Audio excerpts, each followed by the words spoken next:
ఋషి ప్రోక్తం ప్రేక్షకులకు నమస్కారం. నేను మీ బాలచంద్ర శర్మ, బృహస్పతి జ్యోతిష్యాలయం.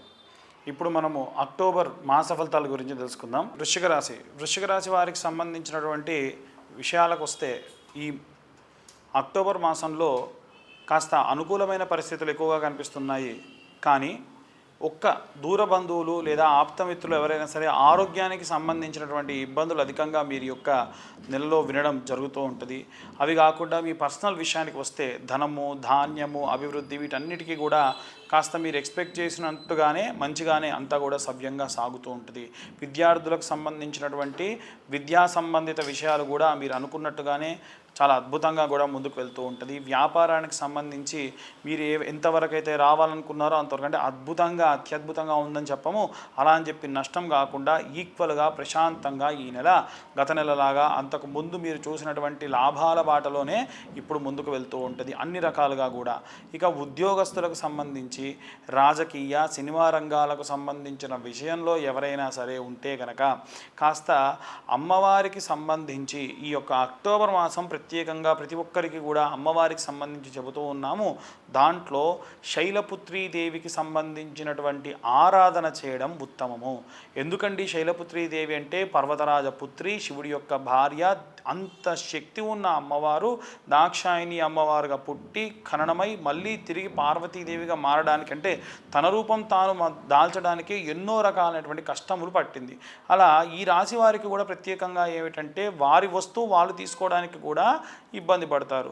మీరు ఇష్టపడి కొనుక్కున్న వస్తువు మీరు ఇంట్లో పక్కకు పెట్టుకొని దాన్ని తినాలనుకుంటే కూడా ఎన్నో రకాలైనటువంటి ఆలోచనలు, ఆచరణలు చేయాల్సినటువంటి పరిస్థితి వస్తుంది. కొంతమంది ఎలా అంటే స్నానం చేసిన తర్వాతకే స్వీకరించాలి అనేటువంటి విషయంలో కూడా ఎక్కువగా ఉంటారు.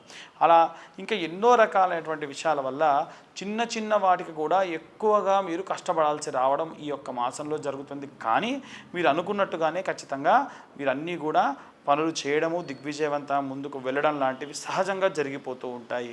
ఇక ఇంటికి సంబంధించి ఎవరైతే గృహానికి సంబంధించినటువంటి వ్యవహారాలు అధికంగా చూసుకుంటూ ఏదైనా ఇల్లు కొనాలి, కట్టాలి అనేటువంటి విషయాలు తిరుగుతూ ఉన్నారో కాస్త అనుకూలమైనటువంటి పరిస్థితులే కనిపిస్తూ ఉన్నాయి. మీరు గృహప్రవేశాలు లేదా మీ బంధువులలో, మీ చెల్లెళ్ళలో, మీ తమ్ముళ్లలో ఎవరైనా వివాహానికి సంబంధించి లేదా వారి సంతానానికి సంబంధించి, డెలివరీలకు సంబంధించి ఇలాంటి విషయాలు ఏవైతే చూస్తూ ఉన్నారు అవన్నీ కూడా సానుకూలంగా ప్రశాంతంగా ముగిసేటువంటి అవకాశమే తప్ప ఎటువంటి భయానక పరిస్థితులు ఉంటాయేమో అని మీరు మనసులో తలిచేటువంటివి ఏవి కూడా ఉండవు.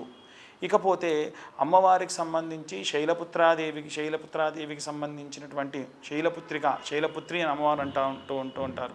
అలాంటి అమ్మవారికి సంబంధించి కాస్త శ్వేతవర్ణంలో ఉండేటువంటి పూలు కలిసినటువంటి చీరను అమ్మవారికి దానంగా అమ్మవారికి ఈ యొక్క సమర్పించడం అనేటువంటిది శ్రేష్టమైనటువంటి విషయంగా మనం భావిస్తూ ఉన్నాము. అలాగే అమ్మవారికి సంబంధించి ఏవైనా సరే హవనములు చేస్తూ ఉంటే కూడా ఆ హోమములు చేసుకోవడం కూడా ఉత్తమమైనటువంటి అనుకూలమైనటువంటి వాతావరణాన్ని ఇప్పుడు మనం చూస్తూ ఉన్నాము. ఆరోగ్యపరమైనటువంటి ఏవైనా సరే టెస్టు చేయించాలని కానీ ఏవైనా ఇబ్బంది ఉంటుందేమో అని మీరు భయపడుతున్నటువంటివన్నీ కూడా ఏమీ జరగవు. ఆరోగ్యపరంగా మీకున్న ఇబ్బందులు ఈ మాసంలో ఎటువంటి ఇబ్బందులు కూడా పెట్టవు. అలాగే ఈ యొక్క వృశ్చిక రాశి వారు చాలా ఓపిక కలిగినటువంటి వారు కాబట్టి మీరు ఆఫీస్లో ఎవరైతే ఎక్కువ శాతంగా ఎన్ని మాటలు అంటున్నా, మిమ్మల్ని ఎంత ఇబ్బంది పెడుతున్నా, మీ కింద వారు కానీ మీ పైన వారు కానీ మీరు పడినటువంటి ఓపిక నశించి ఈసారి వారి మీద విపరీతంగా భ్రష్ట్ అయ్యేటువంటి అవకాశం కూడా ఉంది. కాబట్టి కాస్త ఆచితూచి మాట్లాడి నిర్ణయాలు తీసుకోండి. తొందరపడి ఎవరిని కూడా దూషించడం కానీ అనడం కానీ చేయకుండా ఉండడం మంచిది. ఇవి ఈ యొక్క వృశ్చిక రాశి వారికి సంబంధించి మాస ఫలితములు. స్వస్తి.